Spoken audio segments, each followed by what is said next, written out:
I opened the door expecting a delivery. Instead, I found my son standing there, suitcase in one hand, phone in the other, and a woman I'd never met filming me like I was about to confess to murder. "Hi, Mom," Paolo said, smiling wider than he had in 13 years. I hadn't heard his voice since the day he told me I was suffocating him with my love, the day he walked out and never looked back. Now he was here, and I knew exactly why. The lottery win had been in every newspaper in the state. 50 million reais. Maria Ferreira, retired nurse from a modest neighborhood, suddenly rich enough to buy silence, distance, and a mansion with security cameras I'd installed myself. "Aren't you going to let us in?" Paolo asked, his voice sweet as poison. Behind him, the woman, Carla, I'd later learn, kept her phone raised, recording everything. Her nails were long, sharp, painted the color of dried blood. I stepped aside. They walked in like they owned the place. If this story already has you hooked, please subscribe.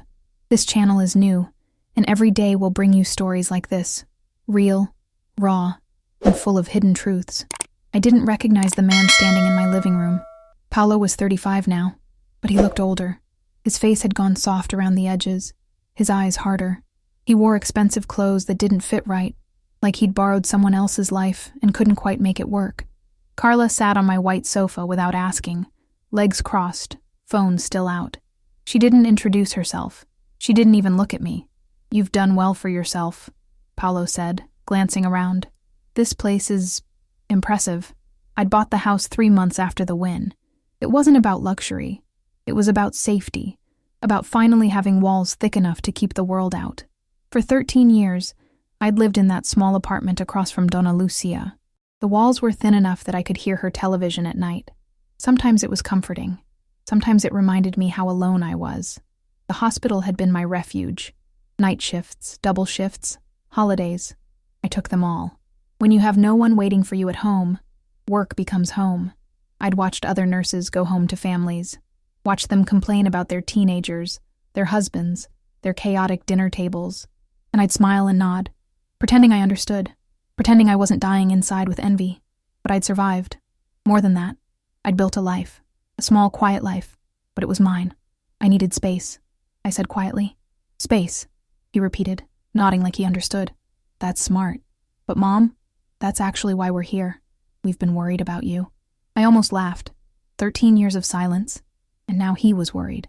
"Worried," I echoed. "People take advantage of lottery winners all the time," Carla said, still not looking up from her phone. Her voice was flat, rehearsed. "You need family around you, people you can trust." Trust. The word hung in the air like smoke. Paolo sat down next to her, leaning forward with his elbows on his knees. "We want to help, Mom. Protect you. Maybe set up a family fund. Something structured. Carla's really good with money." I looked at her. She finally met my eyes, and for a second I saw it. The calculation. The cold math of how much she thought I was worth. I'd spent 13 years alone. 13 years working double shifts at the hospital, saving every cent, learning to survive without the son who'd once been my entire world.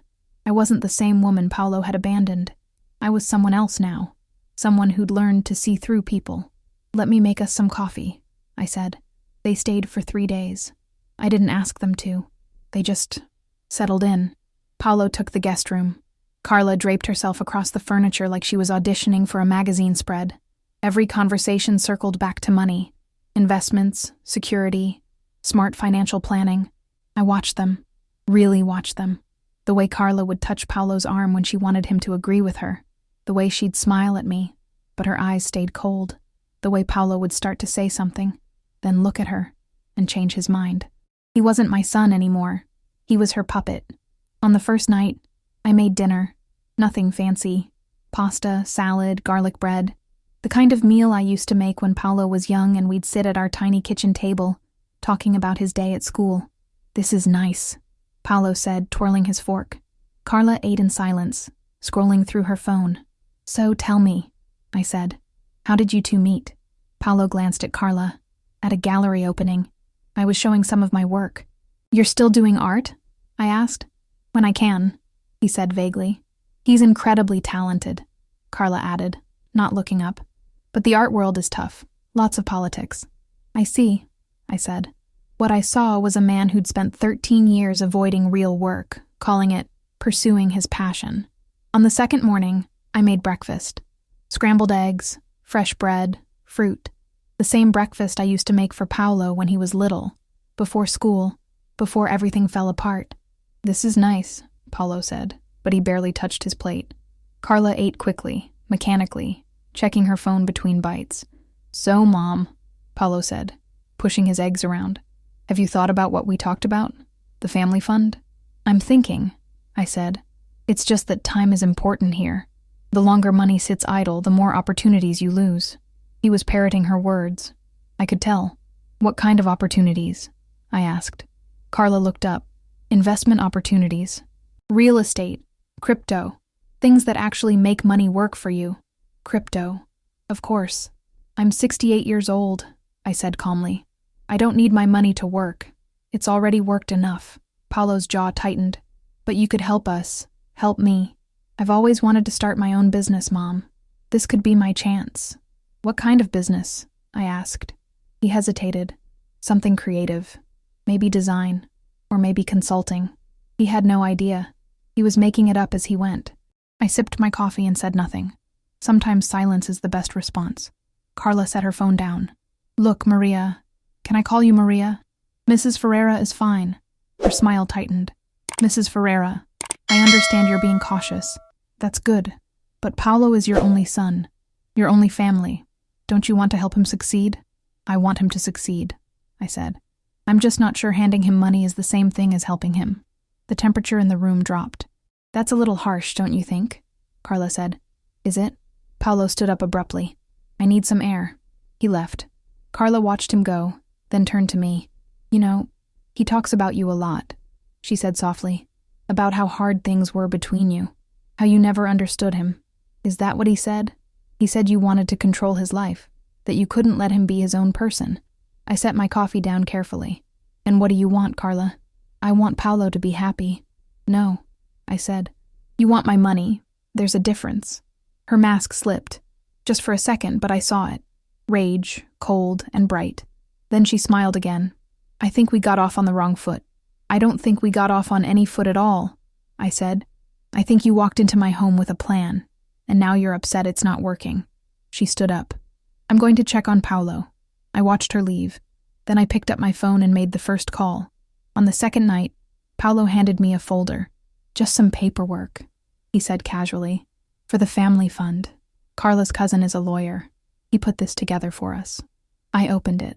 Inside were documents authorizing Paolo as co-manager of my assets. There was a section about monthly family allowances, another about shared property distribution. I read every word. The language was deliberately confusing, but the intent was clear. If I signed this, Paolo and Carla would have access to almost everything. There was a signature line at the bottom, a notary seal. It looked official. It looked like a trap. I closed the folder slowly. "I'll think about it," I said. Carla's smile tightened. "What's there to think about? He's your son." I met her eyes. "Exactly." Paolo looked confused. "What does that mean?" "It means family deserves honesty," I said. "And I'm not sure that's what I'm getting here." The room went quiet. "Are you saying we're lying to you?" Paolo asked. "I'm saying I need time to review this properly. With my lawyer." Carla's smile vanished. "Your lawyer?" "Yes, Dr. Renato. He handles all my financial matters now." "That seems unnecessary," Carla said. "Does it?" I asked. "Because from where I'm sitting, having a lawyer review a document that gives away half my assets seems very necessary." Paolo rubbed his face. "Mom, this isn't about taking anything from you. This is about family, about trust. Then you won't mind waiting while Dr. Renato reviews it," I said. That night, I called Dr. Renato, the lawyer I'd hired the week after the lottery win. He was in his 60s, sharp as broken glass, and he owed me a favor. I'd been his mother's nurse during her final months, sitting with her when no one else would. I told him everything. He listened without interrupting. "Don't sign anything," he said immediately. "And Maria, be careful. Family can be the most dangerous people of all." I already knew that. "I need you to do something else," I said. "I need a full background check. On both of them. Consider it done." I'd also hired Roberto. A private investigator recommended by a friend at the hospital. He was ex-police, quiet, thorough. I gave him Carla's name and photo. Just see what you can find, I told him. 2 days later, he called back. You're going to want to sit down for this, Roberto said. Carla wasn't a financial advisor. She wasn't anyone's cousin's lawyer. She was a small-time con artist with a record in 3 different states. Fraud, theft, identity theft. She'd been arrested twice, served time once, and she'd been with Paulo for 8 months. She has a pattern, Roberto said. She targets vulnerable men, usually ones with family money or connections, builds trust, then goes for the big score. And Paulo? I asked. He's been borrowing money. A lot of it. From some people you don't want to owe. I think she knew about your lottery win before he did. I think she's the one who showed him the newspaper articles. My chest tightened. There's more, Roberto said. Your son hasn't worked a real job in over 5 years. He's been living off credit cards, loans from friends, occasional sales of his art. He's in debt for about 200,000 rees. Maybe more. I closed my eyes. The people he owes, they're not patient people, Maria. I think Carla promised she could get him the money. I think that's why he's here. I hung up and stared at the wall. The cameras I'd installed were hidden in the smoke detectors, the picture frames, the bookshelf in the hall. I'd watched them through the app on my phone. Watched Carla open drawers when I wasn't looking. Watched Paulo pace my office, staring at my desk like he was trying to solve a puzzle. They thought I was a lonely old woman, easy to manipulate. They had no idea. On the 3rd day, I found Carla in my bedroom. She was standing by my dresser, my engagement ring, the one my late husband had given me 40 years ago, in her hand. She held it up to the light, turning it slowly, admiring the way it caught the sun. That's mine, I said from the doorway. She didn't even flinch. She just smiled and slipped it onto her finger. It's beautiful, she said. You don't wear it anymore, do you? Put it back. I was just looking. Put it back. Something shifted in her face. The mask cracked, just a little, and I saw what was underneath. Greed, contempt, entitlement. She placed the ring on the dresser, slowly, like she was doing me a favor. You know, she said, Paulo deserves better than this. He deserves a mother who actually cares about him. I stepped into the room. My voice was calm, cold. And what do you deserve, Carla? She blinked. What?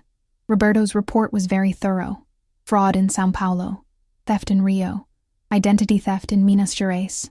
You've been busy. Her face went pale. I don't know what you're talking about. Yes, you do. I pulled out my phone and showed her the screen. Her mugshot, her record, everything Roberto had found. Her hands started to shake. Get out of my house, I said quietly. Now. You can't. I can. And if you're not gone in the next 10 minutes, I'm calling the police. They'd be very interested to know you're here, especially since there's an active warrant for you in São Paulo. That was a lie. But she didn't know that. Her eyes went wide. Paulo will find out the truth about you. But first, you're leaving. She grabbed her purse and ran. I listened to her footsteps echo down the hall, the front door slam, the sound of a car engine starting outside, then silence. I picked up my engagement ring and held it to the light, the way she had. My husband had been gone for 15 years now. Cancer. Quick and cruel. He would have known what to do with Paulo. He always did. I slipped the ring back into its box and closed the drawer. Paulo found me in the kitchen an hour later. Where's Carla? He asked, looking around like she might be hiding somewhere. Gone, I said, and she's not coming back. He stared at me. What did you do? I protected myself. Something I should have done a long time ago. His face twisted. She told me you'd be like this. Cold. Selfish. She said, she's a con artist, Paulo. She has a criminal record. She was using you to get to me. He froze. The color drained from his face. That's not true. It is. I have proof. Dr. Renato has copies. So does Roberto, the investigator I hired. He sank into a chair, head in his hands. You hired an investigator, he said slowly. You investigated my girlfriend. I investigated the woman trying to steal from me, the woman who manipulated my son into showing up after 13 years of silence. He looked up at me, and for a second, I saw the boy he used to be, confused, hurt, lost. I didn't come here to steal from you, he said quietly. Then why did you come, Paulo? He didn't answer. The silence stretched between us like a wound. "You left me," I said finally. "You told me I was too much, that I smothered you, that you needed space. And I gave you space. 13 years of it. I sent letters. I called. I tried. And you never answered. Not once." His hands were shaking. "I sent you a birthday card every year," I continued. "Called on Christmas. On New Year's. I left messages. I wrote emails. I tried, Paulo. For 5 years I tried." "I know," he whispered. "And then I stopped. Not because I stopped loving you, but because I realized you didn't want me in your life. And I had to accept that." Tears were running down his face now. "So why now?" I asked. "Why show up now, with papers for me to sign, with a woman who's been arrested for fraud? Why now, Paulo?" He stood up, pacing, running his hands through his hair. "Because I'm drowning," he whispered. I said nothing. "I owe money. A lot of money. Carla said she could help, that we just needed capital, that if we could get some of your lottery money, we could start a business, pay off the debts, fix everything." His voice cracked. "I didn't know about her past. I swear, I didn't know." "You didn't ask." "No," he admitted. "I didn't." I sat down across from him. The kitchen was quiet except for the hum of the refrigerator, the distant sound of wind against the windows. Outside, I could see the garden I'd planted. Roses, lavender, herbs, things I'd never had time for when I was working, things I was learning to care for now. "How much do you owe?" I asked. 200,000. I didn't flinch. With 50 million, 200,000 was nothing. But it wasn't about the money. "Who do you owe it to?" He looked away. "People you don't want to know about." "Loan sharks?" He nodded. "How long do you have?" 2 months, maybe less." I leaned back in my chair, studying him. He looked exhausted. Not just physically tired, but soul tired. Like he'd been running for so long he'd forgotten what he was running from. "Why didn't you come to me before?" I asked. "Before the lottery. Before it got this bad." He laughed bitterly.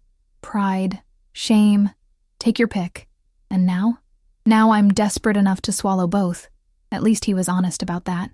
"I'll pay your debts," I said slowly. His head snapped up. "You will?" "On one condition." He waited. "You get a job. A real job. Not some artistic dream that never pays the bills. Not some scheme Carla or anyone else sells you. A real steady job. And you see a therapist. Every week.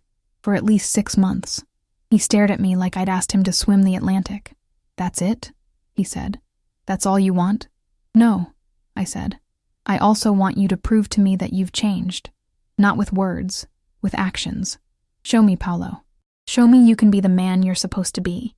His eyes filled with tears. "And if I can't, then you're on your own." He was quiet for a long time. Then finally he nodded. "Okay," he whispered. "Okay." I stood up and poured him a glass of water, set it in front of him. "You'll stay here while you get back on your feet," I said. "But you'll pay rent. Not much, but something. You'll contribute to groceries. You'll help with the house. You'll act like an adult." He nodded, drinking the water. "And Paulo?" He looked up. "If you lie to me, about anything, we're done. No second chances. No negotiations. Done. I understand. Do you?" "Yes," he said. "I do." The first month was hard. Paulo stayed in the guest room. He got a job at a logistics company. Entry level, nothing glamorous. But it was honest work.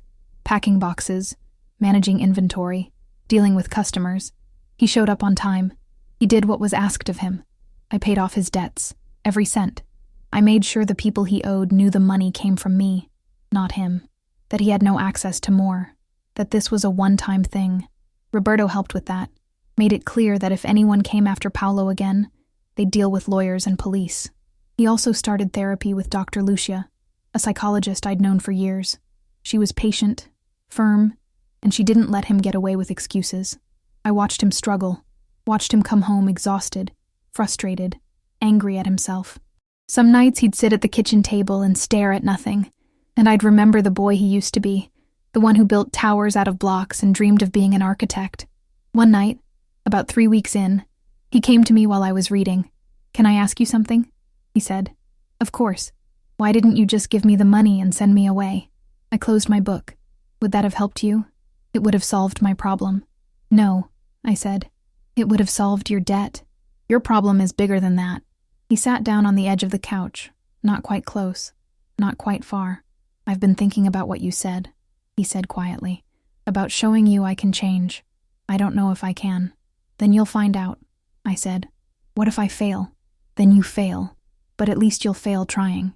That's more than you've done in a long time. He looked at me with something I hadn't seen in his eyes in years. Hope. Small, fragile, but there. Doctor. Lucia says I've been running my whole life, he said. From responsibility, from you, from myself. What do you think? I think she's right. It was the first honest thing he'd said to me in 13 years. I didn't coddle him. I didn't make it easier. But I didn't abandon him either. Donna Lucia, my old neighbor from the modest house I used to live in, started visiting. She'd always had a soft spot for Paolo, and she had a way of talking to him that was both kind and brutally honest. You're not a victim, Paolo, she told him one afternoon over coffee. You made choices. Own them. He nodded, jaw tight. But you're also not beyond saving, she added. Your mother sees that. That's why she's giving you this chance. I don't deserve it, he said. No, Donna Lucia agreed. You don't. But she's giving it to you anyway. That's what mothers do. The question is, what are you going to do with it? 2 months in, Paolo filed for divorce. Carla had resurfaced, trying to sweet-talk him into coming back, promising she'd changed. She even showed up at his work once, making a scene in the parking lot. But he saw through it now. He saw through a lot of things. I was so stupid, he told me that night. I believed everything she said. I wanted to believe it. You weren't stupid, I said. You were desperate. Desperate people make bad choices. I made bad choices long before Carla, he said. I know. He looked at me. Do you ever think about kicking me out? Every day, I said honestly. He flinched. But I don't, I continued, because I made you a promise, and I keep my promises, even when I don't deserve it, especially then. 3 months in, Carla was arrested again. Another scam. Another victim. Paolo didn't even flinch when he heard the news. Good, was all he said. By the 4th month, Paolo had started painting again. Not for money, not for validation, just for himself. He set up an easel in the backyard, and on weekends I'd see him out there, lost in color and light. He looked peaceful. For the first time in years, he looked like himself. Can I show you something? He asked one Sunday afternoon. I followed him outside. On the canvas was a portrait of me, sitting in my garden, holding a book, sunlight filtering through the trees. It was beautiful. When did you do this? I asked. Over the past few weeks, when you weren't looking. I stared at it, at the way he'd captured the gray in my hair, the lines around my eyes, the quietness in my expression. You made me look peaceful, I said. That's how I see you now, he said. I didn't see it before, but I see it now. By the 6th month, something had shifted in him. He was quieter, more grounded. He'd been promoted at work. He was paying rent now, insisted on it, even though I didn't need the money. I need to do this, he said. I need to stand on my own. I understood. One evening he came to me with an idea. I've been thinking, he said. You're good at managing things. You always were. What if you started a consulting business? Help people who come into sudden money like you did. Teach them how to protect themselves. I looked at him. And what would you do? Help you run it, he said. If you'll let me. I didn't answer right away. I wanted to see if he meant it. He did. We spent the next few weeks building a plan. Paolo researched the market, found potential clients, learned about financial literacy programs. I reached out to Dr. Renato, who agreed to handle the legal side. Roberto offered to help with background checks and security consultations. It started small. A single client, a woman who'd won a smaller lottery prize and was being hounded by relatives. We helped her set up protections, taught her how to say no, gave her the tools to keep herself safe. She cried when she thanked us. You saved my life, she said. And I realized this was what the money was for. Not luxury, not escape, but this. Helping people who were where I'd been. Alone, scared, vulnerable. 6 months later, we launched the business officially. Paolo handled operations. I handled the clients. Dr. Renato handled the legal side.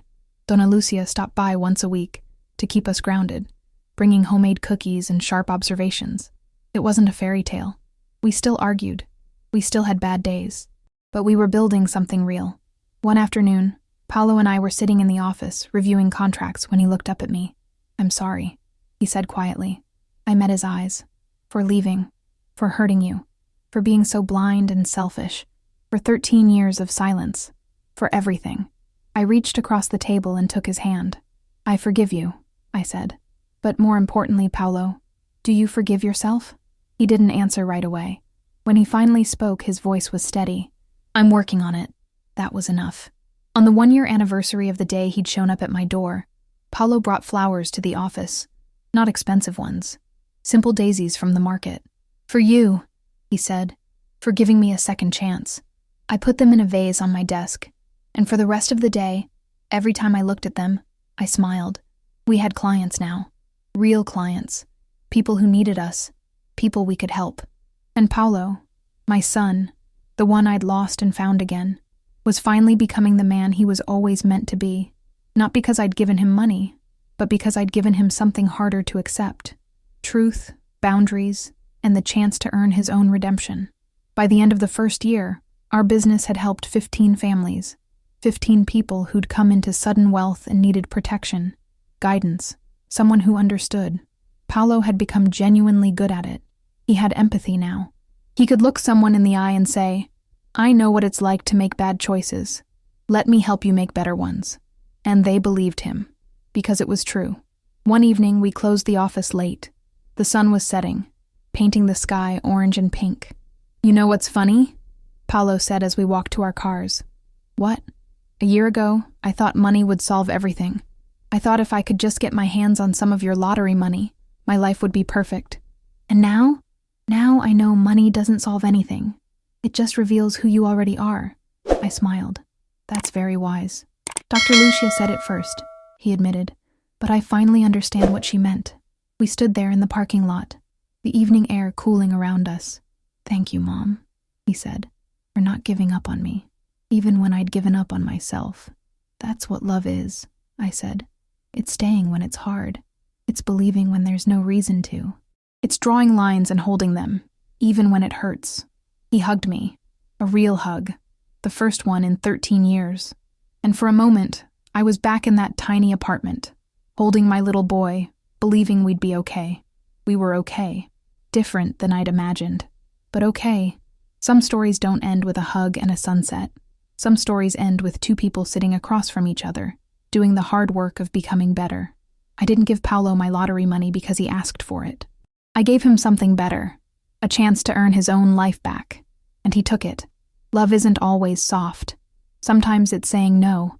Sometimes it's drawing a line and refusing to cross it, even when it hurts. Sometimes it's believing someone can change, but only if they're willing to do the work. Paolo did the work. And now, when I look at him, I don't see the lost, angry man who showed up at my door with a con artist on his arm. I see my son, not the one I lost, the one he chose to become.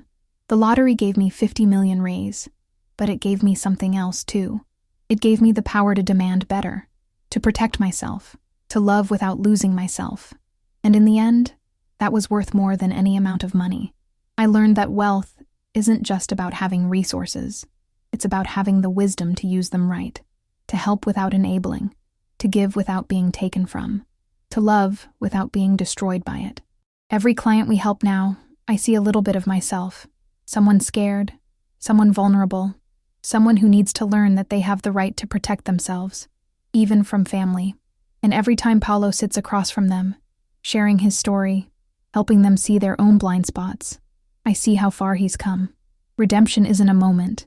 It's 1,000 small choices, made day after day, until you look back and realize you're not the same person anymore. Paolo made those choices. And I'm proud of him.